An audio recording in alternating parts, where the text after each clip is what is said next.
So, nag-join ako December 17, 2009. After ko mag-join, habang naghihintay ng resulta sa board exam, so, na-enjoy ko yung, alam mo yun, yung relationship building sa community. Yung pag-share ng first Vita Plus sa bahay. Kasi that time, hindi ko pa naman agad kayang dalhin sa office. Wala rin naman akong pampamasahe.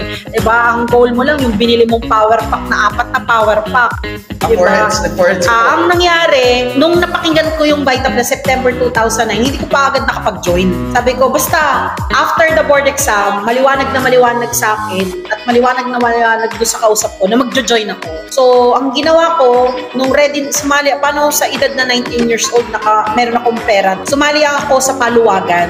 Estudyante pa lang ako may paluwagan na kaya malakas yung loob ko na pagdating ng December, yung makukuha kong pera na yun pang join. So, sa batang edad, no, nandun na yung wisdom, salamat kay Lord. Kasi, nanakawan ako ng cellphone eh. Pwede naman yung pera pambili ng cellphone eh. Pero ba't ako nag-decide na tawagan yung nag-invite sa akin, ready na ako mag-join. Imagine, ako pa yung tumawag na hindi na ako kinulitan. Diba? Ako na yung nag-follow up, ready na ako.